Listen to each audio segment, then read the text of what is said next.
I'm 52 out of 4. Thank you. Thank you. Good morning. I'm Ann Valentine, representing Lieutenant Governor Suzanne Crouch. I'm calling to order the December 2023 meeting of the IHCDA Board of Directors. We are meeting pursuant to this board's policy for participation by members of the IHCDA Board of Directors in board meetings by simultaneous electronic communication. You'd think I'd have this memorized. This means that only 3 members must be physically present at the site of the meeting and the remaining members may call in. There will be an audio feed for the general public so that members of the public can listen to the meeting, and there will be a link to a video recording posted on IHCDA's website next month. At the time the motions are being made, each board member that makes a motion must state his or her first and last name for the record. The votes will then be tallied by roll call. I will now take a roll call of the board members to confirm members who are present in their location. Ann Valentine, designee for the Lieutenant Governor, present. Mark Pascarella. Present, Indianapolis. Daniel Elliott, Treasurer of State. Present. Board member Andy Place Sr. Board member G. Michael Schaffmeyer. Present virtually from Evansville, Indiana. And board member Tom McGowan, not present. Excellent. Okay. The first item on the agenda is the approval of the minutes from the November 16th, 2023 board meeting. I believe everyone's been provided those. Does anyone have any changes or corrections? Seeing none, I'll entertain a motion to approve. Madam Chair, I motion we approve the minutes. Does he need a state name? Oh, yes, it does. Thank you. I'm sorry, we have Daniel Elliott motions that we approve the minutes.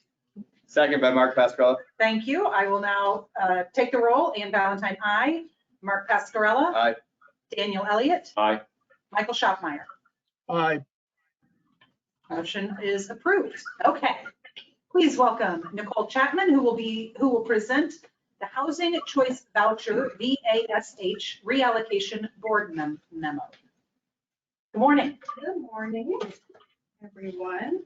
I'm Nicole Chapman, the Director of the Housing Choice Voucher Programs. And today I would like to present that we reallocate 15 VASH vouchers to the St. Joseph County Housing Authority in order to meet their local needs. Our VASH program provides Section 8 housing choice vouchers to veterans who are experiencing homelessness. IHCDA currently partners with the Indianapolis VA, the Jesse Brown VA, the Cincinnati VA, and the Northern Indiana VA. We currently have 451 VASH vouchers with a current utilization rate of 85%. Based on the current voucher utilization, HUD and the VA has requested that we reallocate 15 VASH vouchers in order to meet local needs. In June, the board already approved the reallocation of 11 VASH vouchers effective January 1st, 2024. This recommendation increases the reallocation of the 11 VASH vouchers to a total of 15 VASH vouchers with an effective transfer date of July 1st, 2024. At this time, I would like to ask if there are any questions. Seeing none, we'll take your resolution. Staff respectfully requests that the board approve the following resolution. Resolve that the board approve IHCDA to reallocate an additional 4 VASH vouchers in addition to the previous 11 approved June 22nd, 2023 for a total of 15 VASH vouchers to the St. Joseph County Housing Authority in partnership with the Northern Indiana VA and in accordance with the process described in PIH Notice 2022-25 as recommended by staff. Board, we have a resolution. I'll entertain a motion. Move to approve, Mark Pascarella. Mike Schaffmeyer, second. We have a motion and a second. I'll now call the roll. Mark Pascarella. Aye. Daniel Elliott. Aye. Michael Schaffmeyer. Aye. And Valentine votes aye. The motion is approved. Thank you very much. Thank you. Next, please welcome Richard Harcourt, who will present the Charlestown Flats bond recommendation. Madam Chair, Board, good morning. Good morning. As you'll recall, last November, you all had a record session approving a number of multifamily transactions, and I'm back with the first one of that group that you approved Charleston Flats asking for permission to be the issuer for tax exempt indebtedness. Charleston Flats, just east-northeast of Sellersburg, Indiana.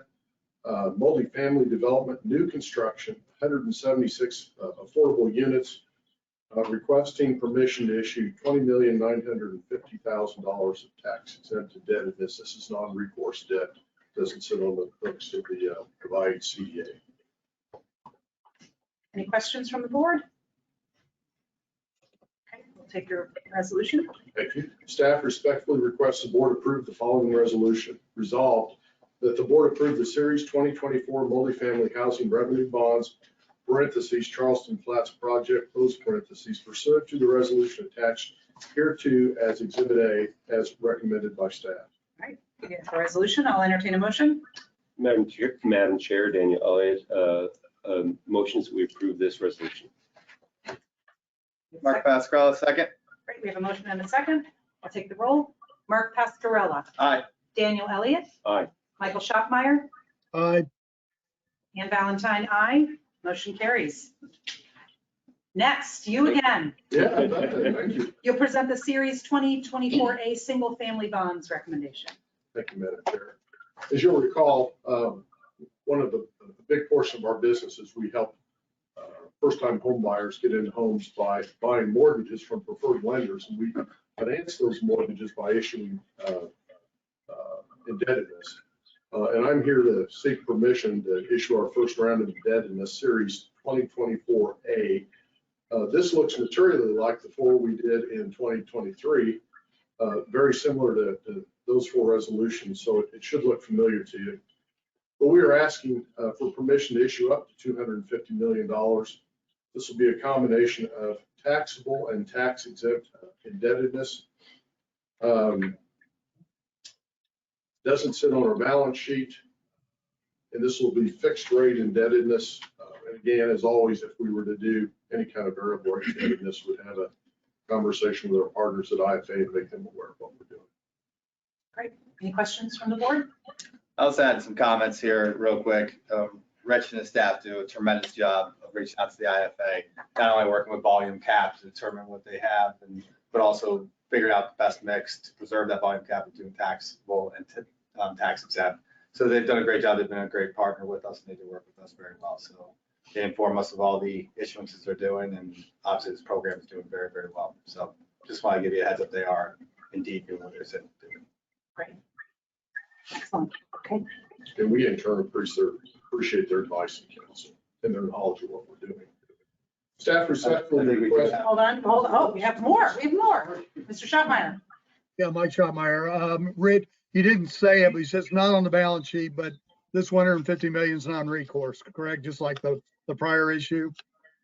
Yeah, this will sit on our balance sheet. This is non-recourse to our balance sheet. It does fit in our single family bond resolution, which is part of our balance sheet. Right, but it's non-recourse against our income, correct? Correct. It's non-recourse to our general fund, and it'll be a combination of tax exempt and taxable this time. Yeah, I heard that. I just wanted to clarify that for the record. I Thank move you. for, well, he's got to read his He's resolution. got to present it first. Then I'll go to you. Staff respectfully requests the board approve the following resolution. Resolved that the board approve the issuance of the 2024 Series A bonds and the related bond documents and disclosure documents as substantially final in the form presented, and authorize any authorized officer to execute the same as recommended by staff. Mike Schockmeyer, move for approval. Mark Pascarella, second. In a second, I'll take the roll.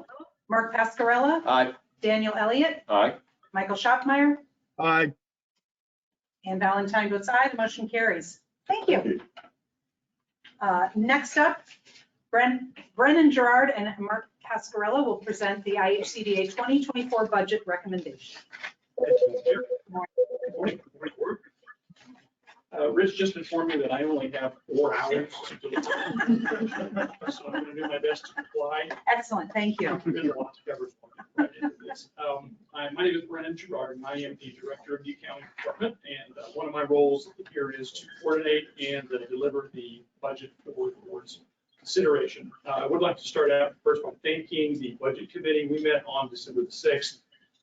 Rich and I cannot stress enough how grateful we are to have a Budget Committee that understands the complexities of our operation and helps our conversations to go in the direction that they need to go. We are very grateful for that.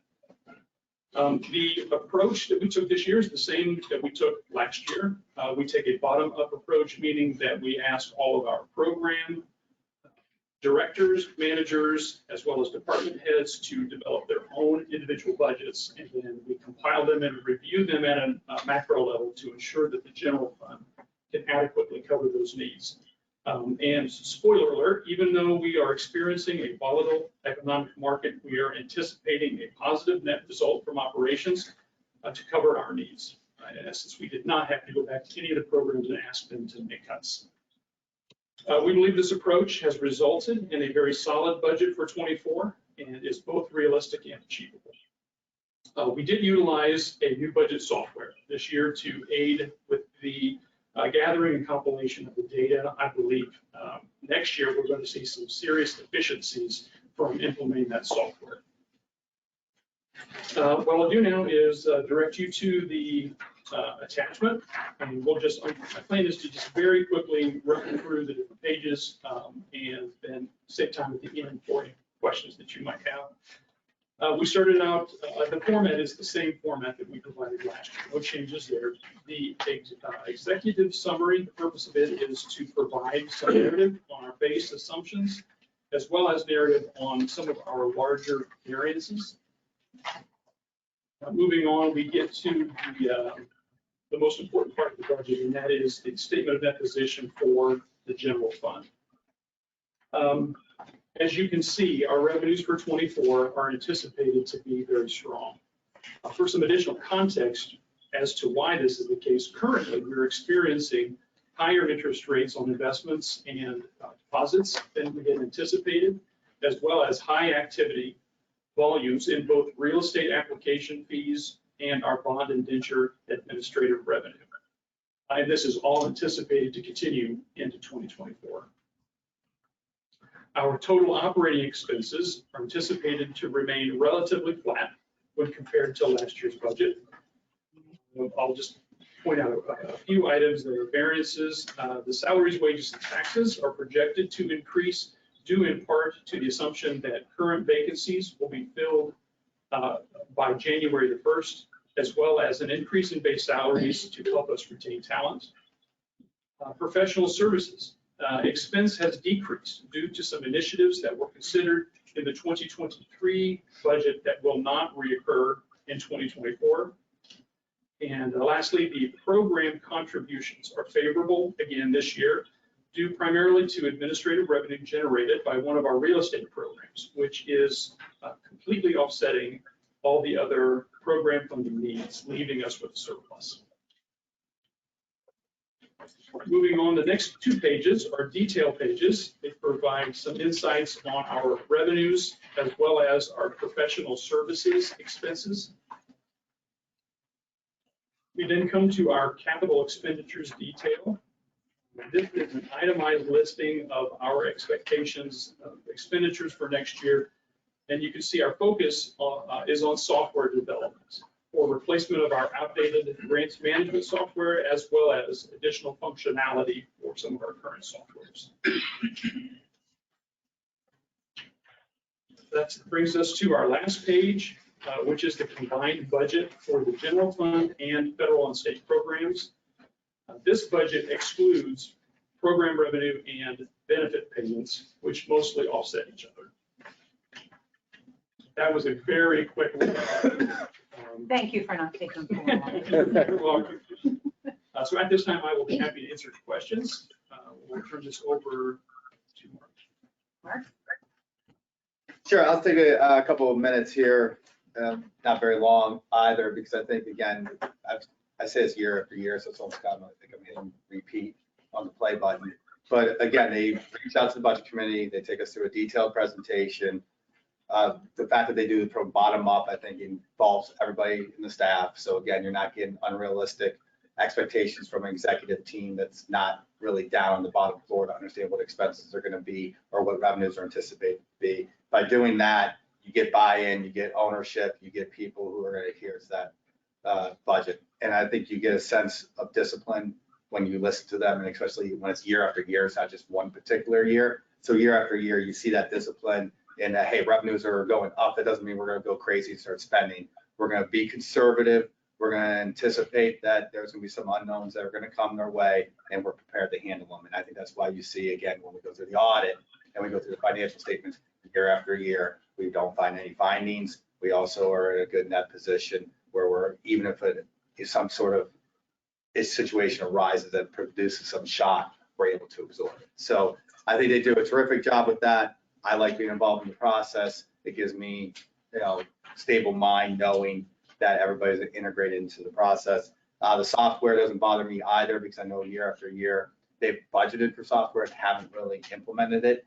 And so now it seems like they've taken their time to find the right type of software. And I'm hoping that as they go through that, the software will pay off, and that time waiting was well spent time to find what you actually need. It's everyone, I think, knows you can turn software into the money pit, where you just keep throwing money at it and it's not even doing what you want it to do. So I'm supportive of the budget, as will be my recommendation, but I'm also happy to pause here before I do that and answer any questions. Any questions? Yes, Michael. Mark, thank you so much for your dedicated time to this. Absolute confidence when you are involved, and obviously you vote with us. The only question I had in reviewing it, it may be a Jake question, is under the professional services, which you've pared down a lot, so I appreciate that. But we've got under financial operations in the middle, we have strategic planning and professional staff development in there, both items.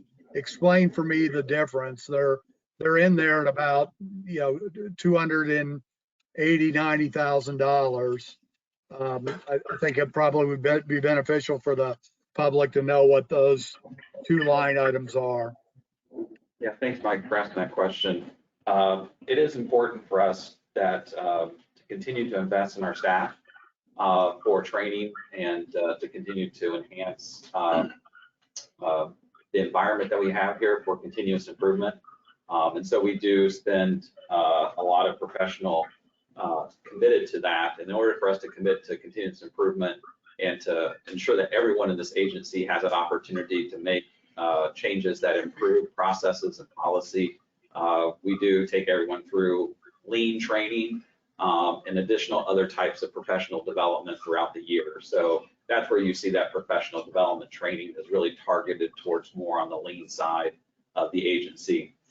We do engage the community across our state, communities across our state on our mission of promoting housing opportunities and providing self-sufficiency and strengthening our communities.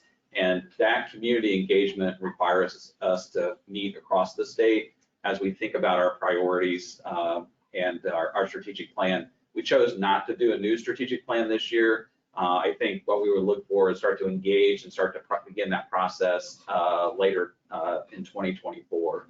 So that's where those dollars are going to be spent on developing a new 4-year strategic plan and starting that early planning process. Okay, so if I may summarize the difference between the strategic planning and internal staff development is one's internal and one is external.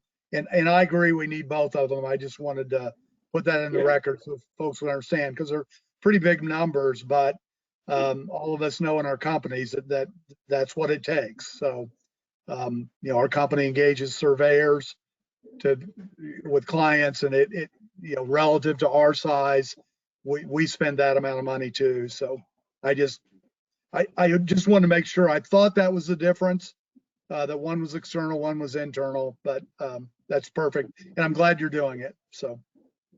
Great clarity. Thank you. I also provide one more clarification to the budget too as well.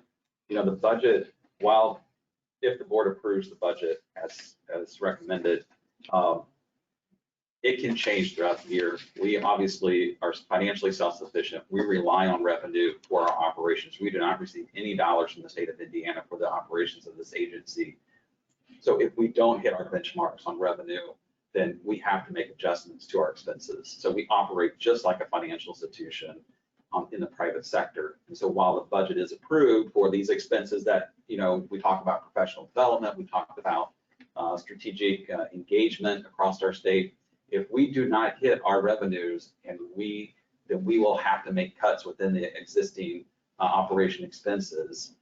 That's just because we are financially self-sufficient and we are sensitive to market changes. So I just want to make sure that the board understands that, because just because an expense is in the budget doesn't mean it's going to get actually incurred or expensed out, because things may change in terms of our revenue, or things may change out across the state where we do have to make adjustments. So it is a best guide for us, and those goalposts do move occasionally for us. So Is there a point at which there's an adjustment made that needs to come back in for our approval, or is that just entirely staff driven from now until we see next year's yeah, budget? we have not had to do that. Even through the pandemic, where we thought we would have to come back to the board and make those changes, we did not. We have not had to go back to the board to make amendments to the budget. We've Okay. always been able to operate within the parameters that the board has laid out for us. Okay. But if there's change needs to happen, it would come. I would say if it's material changes, yes, then we would need to come back to the board. Yeah. And I would imagine the process, and we've discussed this before, would be the budget committee would reconvene.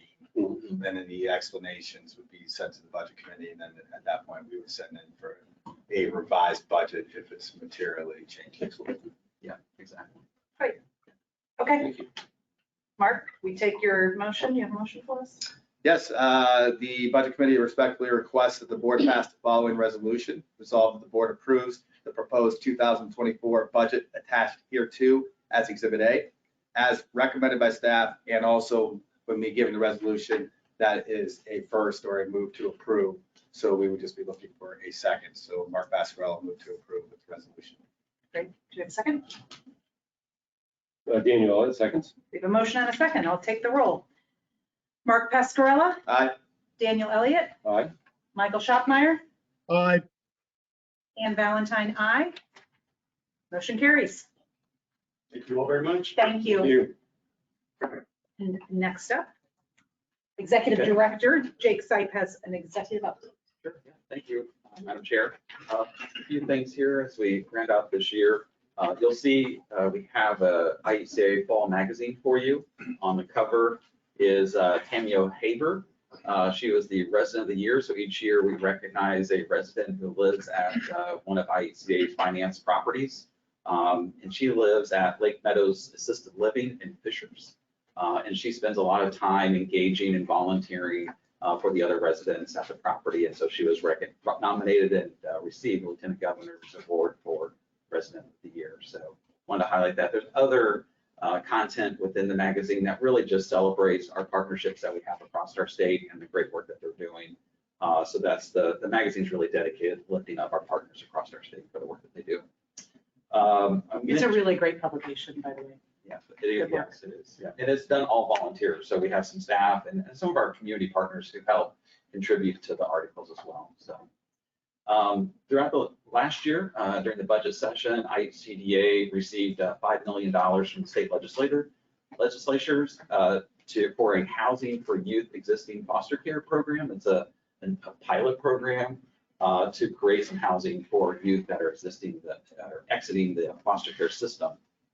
IHCDA also committed to providing an additional $2.5 million in addition to the state's $5 million with some of the proceeds that IHCDA has. So just a quick update on that initiative. So we have partnered with Department of Child Protection, or DCS, Department of Child Services.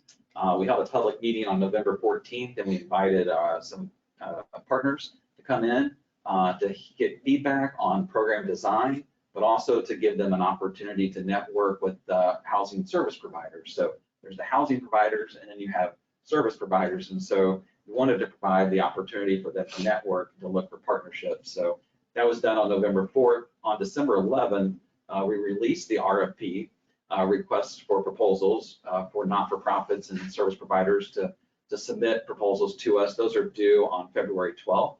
Our intent is to select 3 teams, one from the northern part of the state, one from the southern part of the state, and then one here in central Indiana, to allocate about $2.5 million to each team to develop housing for youth that would be exiting the foster care system.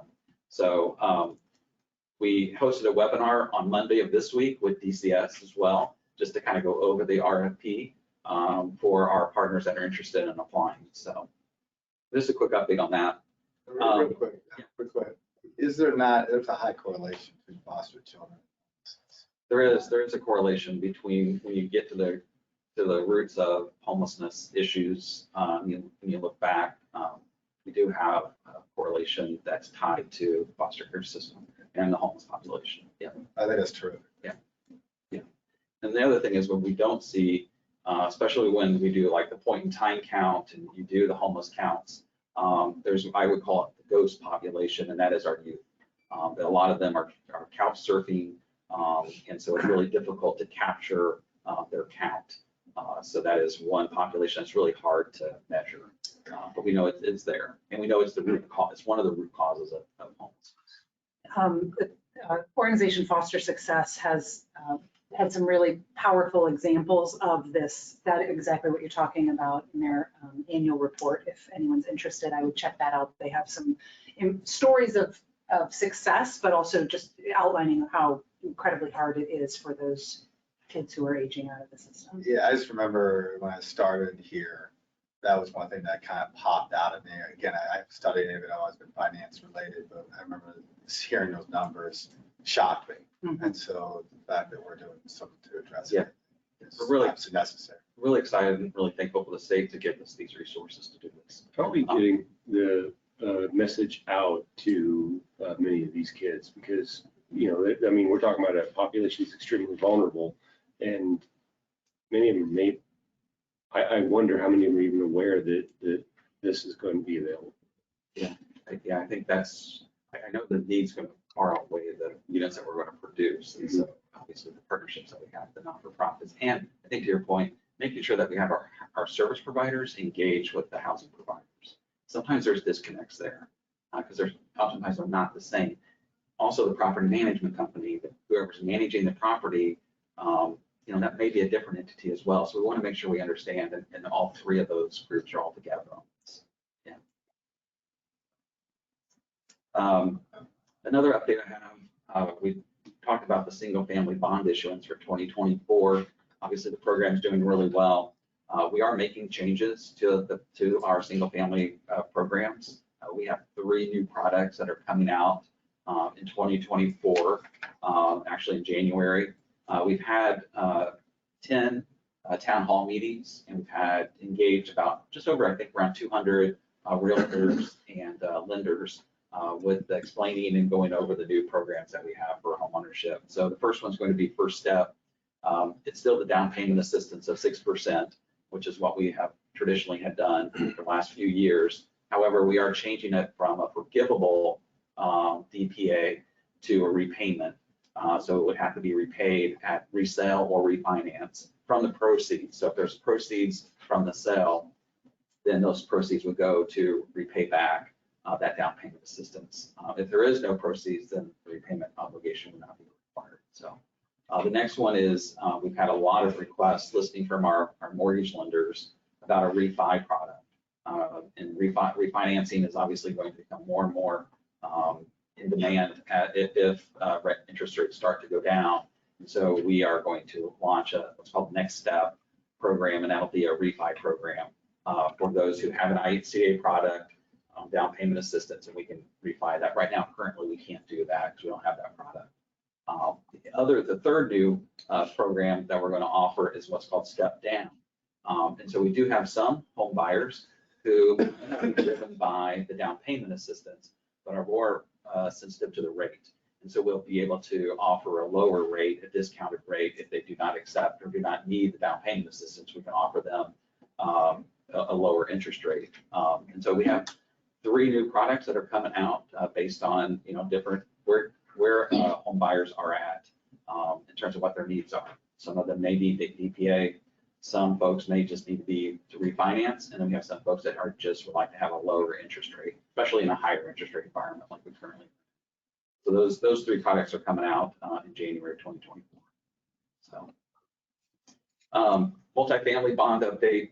Last month at the November board meeting, we did something that was kind of unique where we put a wait list of 7 developments that had applied for bond volume that we didn't have enough sufficient state tax credits for, but we wanted to give them the opportunity to see if they could make it work without the state tax credits. So just a quick update on that.